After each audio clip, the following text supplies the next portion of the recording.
Style icon Shruti Haasan చేతుల మీదుగా Shubhapradam shopping mall July 3 నల్గొండలలో గ్రాండ్ ఓపెనింగ్.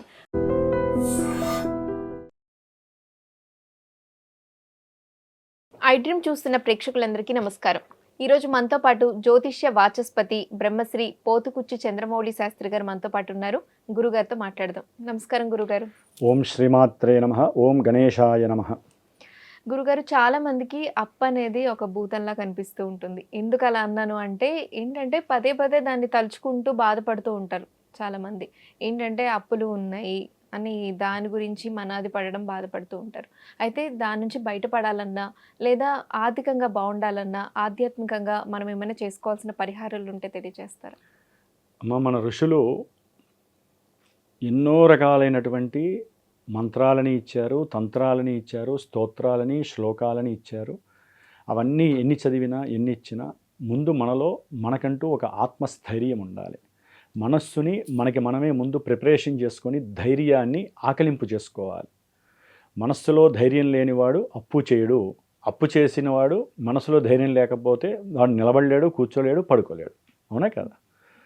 అంటే మీరు అడిగినట్టుగా మనకున్నటువంటి పంచభూతాలు మనల్ని కాపాడతాయి. ఆ భూతం వేరు. మీరు అడిగారు కదా ఇందాక. మనకున్నటువంటి నరఘోషలు కూడా భూతం లాంటివే. కానీ అప్పు ఎవరు తీసుకొచ్చి మన చేతిలో ఆ మాట అనేటటువంటిది ఎవరు ఇవ్వరు, అప్పు ఇవ్వరు. మనంతట మనమే అవసరాల కోసం చేసుకుంటాం అప్పుని. లేకపోతే కొంతమంది కోరికలతో అప్పుని చేస్తారు. అవునా కదా?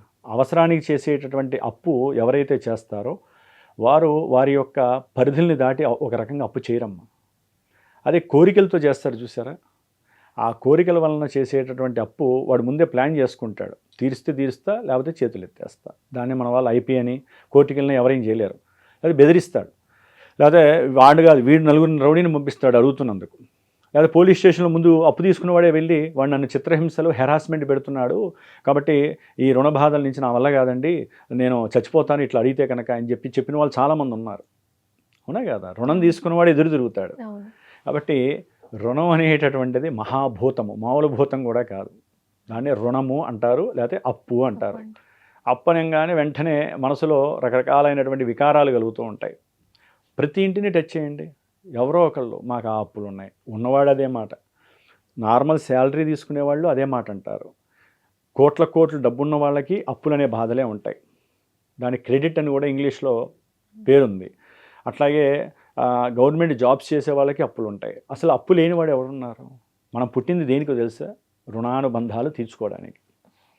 రుణానుబంధాలంటే ఒక తల్లికి తండ్రికి ఒక కొడుకుగా వాళ్ళిద్దరినీ సేవ చేసుకొని ఆ పుణ్యాన్ని ఆర్జించుకుంటూ పూర్వజన్మల్లో ఏదైనా పాపాలు చేసుకుంటే కనుక తల్లిదండ్రుల్ని సేవ చేసుకోవడం ద్వారా ఆ రుణ బాధ పోతుంది. అంటే రుణ విముక్తుడు అవుతాడమ్మ. అందుకనే తండ్రి డైరెక్ట్గా ఎప్పుడు కూడా కొడుక్కి డబ్బులు ఇవ్వడు, కింద పెడతాడు. లేకపోతే విడిగా ఇప్పుడు ఫోన్లు వచ్చినాయి కాబట్టి ఫోన్లోంచనే వేయచ్చు, డైరెక్ట్గా డబ్బులు ఇవ్వరు. ఎందుకంటే ఆ తండ్రి రుణానుబంధం కానీ లేకపోతే ఇతను కూడా తండ్రికి డైరెక్ట్గా డబ్బులు ఇవ్వకూడదు. వీళ్ళ రుణానుబంధం అనేటటువంటిది విడదీయరానటువంటిది తండ్రికి కొడుక్కి. అంతే కదమ్మా? జీవంతో ఆ ఇష్టాన్ని ప్రేమని రంగరించి రక్త సంబంధమే కొడుకు కాబట్టి. అందుకని ధనముతో తండ్రి కొడుకులతో ఎప్పుడూ లింక్ ఉండకూడదు. దాని ద్వారా ఏమవుతుందమ్మా? కొట్టుకున్న తండ్రి కొడుకులు ఉన్నారు, చంపుకున్న తండ్రి కొడుకులు ఉన్నారు. అట్లాగే రోజు తిట్టుకునే వాళ్ళు ఉంటారు, లేకపోతే ఇంట్లోంచి వెళ్ళిపోయినటువంటి వాళ్ళు ఉన్నారు తండ్రి కొడుకుల్లో ఒకళ్ళు. అప్పు తీసుకొని తండ్రి దగ్గర అసలు అప్పేంటి, లేకపోతే కొడుకు దగ్గర అప్పేంటమ్మా? ఇవ్వగలిగితే ఇవ్వాలి. దాన్ని వడ్డీలు తీసుకునే వాళ్ళు కూడా ఉన్నారమ్మా. అసలు ఆ యొక్క బంధము మహా నరకం. వాళ్ళు తండ్రి కొడుకులను కూడా చెప్పుకోవడానికి వీల్లేనటువంటి నరకం. కాబట్టి ఆ రుణానుబంధము తండ్రి కొడుకులకి కానీ లేకపోతే అక్కా చెల్లెలకు కానీ తల్లి కూతుళ్ళకి కానీ ఎప్పుడూ ఉండకూడదమ్మా. రక్త సంబంధాలకి రుణానుబంధము ఉండకూడదు. కానీ ఈ అప్పు అనేటటువంటి భూతము కొంతమంది కోరికలని చెప్పాను కదమ్మా. ఒక గృహం కట్టుకోవటానికో లేకపోతే ఒక స్థలం కొనుక్కోవటానికో ఒకప్పుడు ఏంటంటే బ్యాంకుల్ని ఆశ్రయించేవాళ్ళు డైరెక్ట్గా. వీళ్ళది ఏదన్నా ఉంటే పెట్టుకొని ఆ ఇల్లు కట్టుకునేవాళ్ళు. ఇప్పుడు అట్లా కాదు. మనకి ఫోన్లు వస్తూనే ఉంటాయి. రోజుకి ఒక డజన్ ఫోన్లో వస్తాయి. మేము ఫలానా బ్యాంక్ నుంచి మీకు 1,00,000 రూపాయలు రెడీగా ఉంది అప్పు. లేకపోతే ఎన్నో రకాలుగా, ఒకటే కాదు ఎన్ని యాప్స్ ఉన్నాయో అన్ని యాప్స్ నుంచి మనకి ఫోన్లు వస్తూనే ఉంటాయి అందరికీ. ఎవరైతే మానసికంగా వీక్గా ఉంటాడో, ఎవరైతే దుర్మార్గంగా ఆలోచించే మనస్తత్వాలు, నేను ఒకళ్ళని అనట్లేదమ్మా, దుర్మార్గంగా ఆలోచించే వాళ్ళు ఉంటారో, దుర్వ్యసనాల వైపు ఆకర్షితుడై డబ్బు లేక ఆల్రెడీ అన్ని చోట్ల అప్పు చేసి అప్పు దొరక్క చివరికి వీటిని ఆశ్రయిస్తారో, లేకపోతే ఇంకొంతమంది ఉంటారు అప్పు చేసే వాళ్ళలో అందరిని అడుగుతారు. అన్నకి తెలియకుండా తమ్ముడిని అడుగుతారు, తమ్ముడికి తెలియకుండా అక్కని అడుగుతారు, అక్కడికి తెలియకుండా చెల్లెల్ని అడుగుతారు, ఇక చుట్టుపక్కల వాళ్ళందరినీ అడుగుతారు, లేకపోతే మా నాన్నగారు మా అమ్మగారు తీసుకోమన్నారని అప్పు అడిగే వాళ్ళు ఉంటారు. అంటే అప్పు చేసేవాడికి ఇది ఒక చైన్ రియాక్షన్గా వర్తించేసి వాడు అప్పు తీసుకొని అందరి చేత వాడేసుకుంటారు. ఒక మనిషినే కాదమ్మా, ఒకటి మెంటాలిటీ అట్లా ఉంటుంది. ఏమవుతుంది చివరికి వాడు అక్కడే ఉంటాడు, చుట్టూ కూడా భూతాల్లాగా వాళ్ళందరూ వెయిట్ చేస్తూ ఉంటారు. ఏదో బాబు నా అప్పు తీసుకున్నావు, ఏది డబ్బులు ఏమని.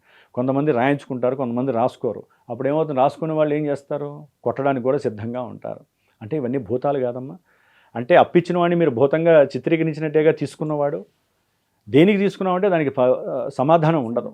అదే ఒక గృహం, ఒక భూమి ఉందమ్మా, ఆ భూమిలో అప్పు తీసుకునేవాడు ఒక బ్యాంక్కి వెళ్తాడు, సంతకాలు దానికి 30 కాగితాలు లేకపోతే 300 సంతకాలు ఉంటాయి, చేస్తాడు. అవసరమైతే ఆ ఇల్లు తీసుకుంటారు కాబట్టి వీడికి భయం ఉండదు.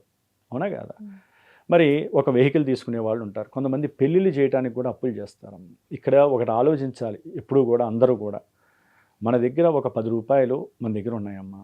మనకు కావలసిన వస్తువు ఒక 40 రూపాయలు వస్తువు ఉంది, మన దగ్గర 10 రూపాయలే ఉన్నాయి. 10 రూపాయలు ఉన్నవాడికి రుణం ఇచ్చేటటువంటి వాడు ఏమంటాడంటే, మీరు ముందు 3 రూపాయలు కడితే చాలండి, మిగతాది ఒక 3 సంవత్సరాలు 7 సంవత్సరాలు నెలకి ఎంత కట్టాలంటాడు. వీడేంటంటే, అరే ఇంకా నా దగ్గర ఉన్న 7 రూపాయలు మిగులుతున్నాయి, 3 రూపాయలే కదా అని 3 రూపాయలు వెంటనే అదేదో డౌన్ పేమెంట్ అంటారు, అది కట్టేస్తాడు. ఇక వీడు కడుతూ ఉంటాడు చూడండి, 13 సంవత్సరాలు గడిచిన వెనక్కి చూస్తే అప్పు తీరదు. అది ఏదైనా చిన్న వస్తువైనా, ఫోన్ అయినా, చివరికి ఇల్లు అయినా, వెహికల్ అయినా, ఏదైనా సరే.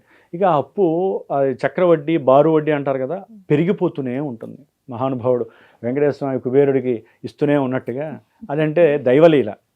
అది మన పాపాల కోసము, మనం చేసిన పాపాలన్నీ కూడా హుండీలో వేస్తాం కాబట్టి డబ్బు రూపకంగా అది ఎంతోమందికి అనాథాశ్రయాలకని లేకపోతే వైద్యశాలలకని ఉపయోగిస్తూ ఉంటారు కదమ్మా. అంటే వెంకటేశ్వర స్వామి ఏది ఆలోచించకుండా చేయరు కదా, వాళ్ళ దైవలీలలు అంటారు. వెంకటేశ్వర స్వామి లీల అది. అందుకని అది కథ మనం వెళ్ళి చూడలేదు. కాబట్టి మన పాపాలన్నీ కూడా కర్మల రూపకంగా హుండీలో వేసి అది అందరికీ కూడా పంచేస్తాడు. కాబట్టి ఆయన అప్పు ఎప్పటికీ కూడా రుణము తీరదు అంటారు. అంతేగాని వెంకటేశ్వర స్వామికి రుణం ఏంటమ్మా, అదంతా కూడా స్టోరీసు. కాబట్టి మరి మనం చేసేటటువంటిది స్టోరీ కాదు, నిజమైనటువంటి చర్య. కాబట్టి రుణము చేసేటటువంటి వాళ్ళు మీ దగ్గర ఒక 30 రూపాయలు ఉన్నప్పుడు 10 రూపాయలు చేయండి, 25 రూపాయలు ఉన్నప్పుడైనా సరే 15 రూపాయలు అప్పు చేయండి. అవసరమైతే ఈ వస్తువుని అమ్మైనా సరే అప్పు తీర్చేసేటట్టు ఉండాలి. ఇప్పుడు 25 రూపాయలు పెట్టి ఒక స్థలం కొన్నాడమ్మా, 40 రూపాయలు అప్పు, అది యాక్చువల్లీ 15 రూపాయలు అప్పు తీసుకున్నాడు. వీడు కట్టలేకపోతున్నాడు, గొంతు మీదకి వచ్చింది, నా వల్ల కాదనుకుంటున్నాడు. ఇటు కుటుంబ పోషణే చేస్తాడా, అప్పే తీరుస్తాడా? వెంటనే ఏం చేయాలి, ఇది 27 రూపాయలకో 30 రూపాయలకో అమ్మేయాలి. భూమి అయితే కనుక డబ్బు ఎక్కువే వస్తుంది.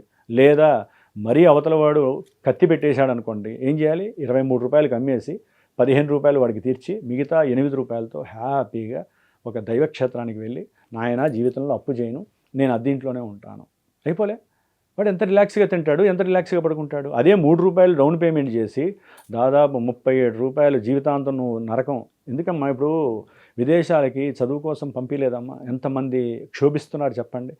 పంట పొలాలు తాకట్టు పెట్టిన వాళ్ళు, పెద్ద పెద్ద బంగ్లాలు తాకట్లు పెట్టి 25 లక్షలైనా వాడికి భూతద్దంలో చూస్తే 25 కోట్లతో సమానం. నార్మల్ వాడికి 60 లక్షలు 40 లక్షలు. అక్కడ కాలేజీలు రకరకాల ఉంటాయి కదా, పెద్దవి చిన్నవి ఉంటాయి కదా. అవన్నీ ఏంటంటే అది కోరికని నేను అన్నమ్మా.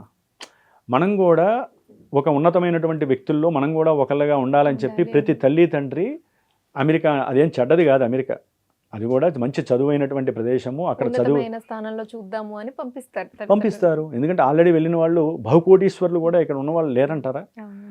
కాలమానంలో కాలం అనుకూలించక ఇప్పుడున్న 4-5 ఏళ్ళ బట్టి పంపించిన వాళ్ళు పాపం వాళ్ళకి ఉద్యోగాలు లేక, ఇక్కడ రుణము అక్కడ బతకడానికి రుణాలు చేసి ఏం చేయాలో తెలియక 4 ఏళ్ళైన ఉద్యోగాలు లేక 5 ఏళ్ళైన ఉద్యోగాలు లేక తిరిగి వచ్చేవాళ్ళు ఉన్నారు, తిరిగి వచ్చిన వాళ్ళు ఉన్నారు. ఆల్రెడీ 20 ఏళ్ళు అక్కడ గ్రీన్ కార్డు ఉండి ఉద్యోగాలు లేక వచ్చిన వాళ్ళు నాకు ఇంతమంది ఫోన్లు చేస్తారు కదా, వచ్చేసేయండి. అంటే రుణము ఉన్నవాడిని ఉన్న చోట ఉంచదు, ప్రశాంతంగా తినివ్వదు, ప్రశాంతంగా పడుకోనివ్వదు. ఇప్పుడు రుణం ఉన్నవాడు అవతల వాడితో మాట్లాడుతున్నప్పుడు అవతలవాడు తెలుసు అనుకో, వీడి రుణం, అమ్మో వీడు ఎక్కువసేపు మాట్లాడితే నన్ను ఎక్కడ డబ్బులు అడుగుతాడో అని చెప్పి, అరే బాబు నాకు ఇంట్లో ఫోన్ వచ్చిందిరా, లేదా ఇంట్లో వాళ్ళు రమ్మన్నారని పరిగెడతాడు ముందు. అంటే అవతల వాడు మంచివాడు కూడా చెడ్డవాడిని చేసేది ఏంటి అంటే నీకున్న రుణం. వీడు కూడా ఏంటంటే నిదానంగా ఒక మంచి బిర్యానీ తింటూ లేకపోతే ఒక టీ తాగుతూ వీడి సమస్యలు చెప్తూ అరే బాబు నీ దగ్గర ఒక 10,000 ఉంటే ఎవరా నీకు మళ్ళీ ఇస్తానంటాడు. అయిపోయి వాడి ఉన్న బంధము 25 ఏళ్ల స్నేహత్వ బంధము ఈ అప్పు అనే భూతంతో వెళ్ళిపోతుంది. అంటే మీరు భూతం అన్నారు కాబట్టి ప్రతిదీ భూతమే. బంధువుల్ని దూరం చేస్తుంది అప్పు, భార్యాభర్తల్ని దూరం చేస్తుంది. అప్పు తీసుకున్న వాడికి ఏమంటారు, ఇంట్లో కొంతమంది లేడీస్ అప్పు చేస్తారు మగవాడికి తెలియకుండా. వీడు తీర్చలేక చస్తూ ఉంటాడు, వీళ్ళు ఇంకా దాన్ని చేస్తూనే ఉంటారు. మగవాడు అప్పు చేస్తాడు, స్త్రీకి ఒక సందర్భం 10 లక్షలు దాటాక తెలిసేసరికి వీళ్ళిద్దరి మధ్య గొడవలై ఏమవుతుందమ్మా, వీడు చేసిన రుణము వీళ్ళ మధ్య ఉన్నటువంటి సంబంధాన్ని చించేసి ఎడబాట్లు కలుగు చేసి కుటుంబంలో రోజు గొడవలు, వీళ్ళ కోపం వచ్చి సరైన తిండి పెట్టక వీడికి నిద్ర పట్టదు, ఇంట్లోంచి వెళ్ళిపోతాడు, దుర్వ్యసనాల పాలవుతాడు. అంటే ఇదంతా ఎవరి వలన వస్తుంది, రుణము అనేటటువంటి భూతం వలన. ఇది సర్వసాధారణంగా అందరి కుటుంబాల్లో సాధ్యమైనంత వరకు కోరికలతో చేసేటటువంటి అప్పు వలన విడిపోయినటువంటి కుటుంబాలు ఉన్నాయి, కొట్టుకున్న వాళ్ళు ఉన్నారు, చంపుకున్న వాళ్ళు ఉన్నారు, కోర్టు కేసులు అనుభవిస్తున్న వాళ్ళు కూడా కోరికలతో చేసినటువంటి అప్పు అనేటటువంటి రుణభూతమే. కానీ అవసరానికి చేసుకున్నవాడు, ఇందా నేను చెప్పాను చూసారా, 25 రూపాయల నుండి 15 రూపాయలు అప్పు చేసి అవసరమైతే అప్పు తీర్చేసి హ్యాపీగా పడుకుంటాడే, అసలైన అవసరం ఉన్నవాడు ఆ పని చేయాలి. అవసరమైతే బంగారం అమ్మేసి అప్పు తీర్చుకొని పడుకోవాలి, మళ్ళీ కొనుక్కుంటాడు. అంతేనా కదా? అంటే భూతాలు, దయ్యాలు, పిశాచాలు మనకు వద్దు.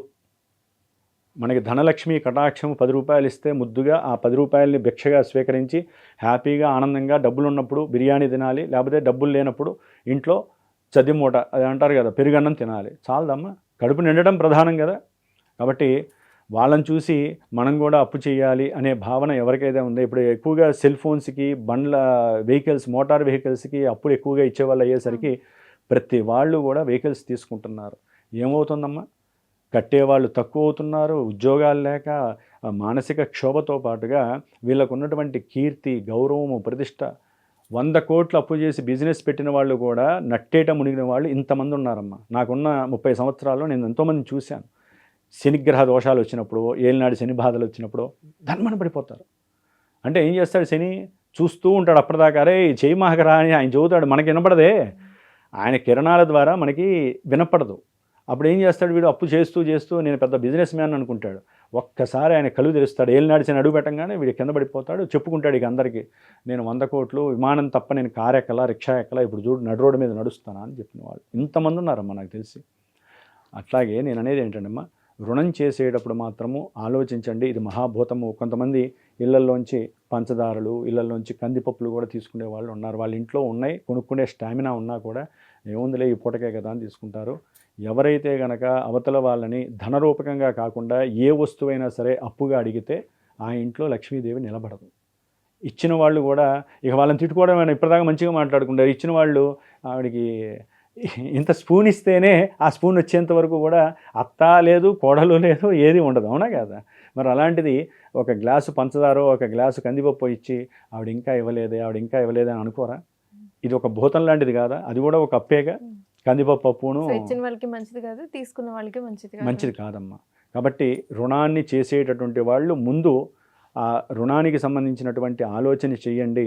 ఒకవేళ రుణ బాధలు తట్టుకోలేక అల్లాడుతున్న వాళ్ళు కుజగ్రహం, దీంట్లో మళ్ళీ గ్రహాల దగ్గరికి వస్తే కనుక అంగారకుడు అంటే కుజగ్రహము అంటారమ్మా. ఎవరి జన్మజాతకాలలో అయితే 6వ స్థానము రుణస్థానము, 12వ స్థానము అప్పు స్థానము, 8వ స్థానము ఆటంక మృత్యుస్థానము అంటారు. ఈ స్థానాల్లో పాపగ్రహాలుండి కుజగ్రహము 12లో ఉన్న, కుజగ్రహము 6లో ఉన్నా కూడా వాళ్ళు జీవితంలో అప్పులోంచి బయటపడలేరు. అందుకని వీళ్ళు నిత్యము కూడా సాధ్యమైనంత వరకు కుజుడికి సంబంధించినటువంటిది స్తోత్రం ఉంటుందమ్మా. ఇది మా దాంట్లోనేమో మంత్రం ఉంటుంది, అగ్నిర్మూర్ధాదివ కకుత్పతి పృథివ్యా అయం అపాగుం రేతాగుం సిజన్వతి, ఈ మంత్రం ఉంటుంది. అది 7000 సార్లు మాలాంటి వాళ్ళని చేసి కొంతమందికి తీర్థం ఇస్తాం. వీళ్ళు కొంతమంది చాలామందికి ఈయన ఏంటంటే శత్రువు, రోగము, రుణము రెండిటికి మూలకారకుడు. కానీ రుణ విముక్తే ఇదేంటంటే కుజారిష్టేతు సంప్రాప్తే కుజ పూజాంచకారయేత్ కుజ ధ్యానం ప్రవక్ష్యామి రుణపీడోపశాంతయే. నాయన కుజుడ రుణపీడని కాస్త ఉపశాంతం చేయనా, మాకు రుణాలని తీసేసాయని చెప్పి ప్రతి మంగళవారము కుజగ్రహం దగ్గరికి వెళ్ళి 7 ఒత్తులు కలిపి ఎరుపు ఒత్తి దీపారాధన చేసి ఆవ నూనె వేసి దీపారాధన కనుక చేసి కింద కాస్త కందులు వేసి బ్రాహ్మడికి ప్రతి వారము వెళ్ళినప్పుడల్లా వారికి తోస్తే కిలో ఇవ్వచ్చు, లేకపోతే ఒక 1/4 కిలో అయినా సరే బ్రాహ్మడికి కందిపప్పు దానం ఇచ్చి నమస్కారం చేసుకుంటే ఆ యొక్క శక్తి వీరికి అప్పుని తీర్చేటటువంటి శక్తిగా మారుతుందమ్మా. కాబట్టి అప్పు తీర్చిన వాళ్ళు కొంతమంది, నేను ఎంతోమందికి హోమాలు కూడా చేశానమ్మా నా పీఠంలో. అప్పులు విపరీతంగా అయిపోయి ఏం చేయాలో తెలియక ఎంతోమంది ఎన్నో గండాలని దాటి ఇంకా మా వల్ల కాదండి అనుకున్న వాళ్ళు వచ్చిన వాళ్ళు ఉన్నారు. అలాంటి వాళ్ళకి రుణ విమోచన పాశుపత రుద్రహోమం అని ఉంటుంది. మనకి అన్నింటిలో కూడా దాదాపు పాశుపత రుద్రహోమం పరమేశ్వరుడికి సంబంధించింది. అది గనక ఒక్కసారి చేయించుకుంటే వాళ్ళు గనక కూర్చొని చేసుకున్న, ఒకవేళ దూర ప్రాంతాల్లో ఉన్నవాళ్ళు ఒక వీడియో ద్వారా, అంటే నేను చాలామందికి వీడియో ద్వారా కూడా ఆ 3 గంటలు 2 గంటలు వాళ్ళు అలాగే కూర్చుంటారు. వాళ్ళకు మంత్రం ఇస్తే వాళ్ళు చదువుతూ కూర్చొని ఈ హోమాన్ని కనుక చూసిన, లేకపోతే దగ్గరున్న వాళ్ళు వాళ్ళంతటా వాళ్ళు వాళ్ళ ఫ్యామిలీ వచ్చి కూర్చొని ఈ రుణ విమోచన పాశుపత రుద్ర హోమాన్ని కనుక ఆచరించినట్లయితే తప్పనిసరిగా దానికి సంబంధించినటువంటి ద్రవ్యాలు వేస్తూ ఆ హోమాన్ని మనస్ఫూర్తిగా ఎవరైతే చేస్తారో తప్పకుండా ఆ యొక్క విమోచనం కలుగుతుంది. రుణ విమోచనం చిన్నవాళ్ళైనా, ఎందుకంటే హోమాలు ఏమీ లక్షల్లో ఉండవమ్మా, కోట్లల్లో లక్షల్లో ఉండవు. ఎవరి స్టామినాకి తగ్గట్టుగా వాళ్ళు చేసుకోవచ్చు. ఆ హోమానికి ముందు కుజగ్రహ వేదమంత్రాన్ని నేను 7000 సార్లు 2 బ్రాహ్మలతో చేయించి క్షీరతర్పణాలు వదిలించేసి కుజగ్రహానికి సంబంధించినటువంటిది హోమం చేపిస్తాం. ఆ భస్మాన్ని పెట్టుకొని ఎవరైతే రుణ విమోచన అంగారక స్తోత్రం అని చాలామందికి తెలుసు, అది కనుక 70 రోజులు ఈ భస్మాన్ని పెట్టి ధరించుకొని అది చేస్తారో నిదానంగా తగ్గిపోయే అవకాశము ఈ యొక్క కుజగ్రహ అనుగ్రహం దొరుకుతుంది. లేకపోతే వాళ్ళ జీవితాంతము వాళ్ళ యొక్క జన్మజాతకంలో ఉన్నటువంటి కుజగ్రహ ప్రభావంతో పాటుగా ఈ శని ప్రభావం తోడైతే అది కాస్త ఇంత దూరంగా మారుతుంది. సంవత్సరంలో తీరాల్సిన ఉప్పు 10 సంవత్సరాలు అవుతుంది. శని లేటుగా ఉంటాడు కాబట్టి ఎన్నో ఉంటాయమ్మా మర్మగర్భాలు జాతకంలో. అవి సరైన గురువుని ఆశ్రయించి వారికి ఉన్న సమస్యని చెప్పుకొని వారి జన్మజాతక పరిశీలన చేస్తే ఏది కరెక్ట్గా జరుగుతుంది. అంతేగాని మనం చిన్న చిన్న పరిహారాలు చెప్పినంత మాత్రాన, చిన్న చిన్న పరిహారాలతో ఏ అప్పులు తీరవు, ఏ లక్ష్మీదేవి వచ్చి పడదు. దానికి తగ్గ రెమెడీ చేసుకోగలిగే స్టామినా ఉంటేనే 10 రూపాయలు పోతేనే 100 రూపాయలు వస్తాయి. అవునా కదా? ఇప్పుడు ఏదైనా అంతే కదమ్మా, ఎక్కడైనా సరే 10 రూపాయలు పెడితేనే కదా వాడికి 100 1000 వచ్చేది, లేదా 10 రూపాయలు పోతుంది. కానీ మన యొక్క సనాతన ధర్మంలో మనకున్నటువంటి ఋషి పుంగవులు ఇచ్చినటువంటి ధర్మశాస్త్రంలో, ఈ వేదశాస్త్రంలో, జ్యోతిష శాస్త్రంలో ఎవరైనా ఒక పూజని కానీ, స్తోత్రాన్ని కానీ, హోమాన్ని కానీ, అభిషేకాన్ని కానీ ప్రదక్షిణాలు చేస్తే ఆ పుణ్యము వెంటనే రాకపోయినా ఎక్కడికి పోదు. 10 రోజులకో 20 రోజులకో నెల రోజులకో కంపల్సరీ కాలము వాళ్ళ చేతిలో తీసుకొచ్చి పెడుతుందరే, నువ్వు నాకు పూజ చేసేవరా తీసుకోపో అని. ఎట్లా?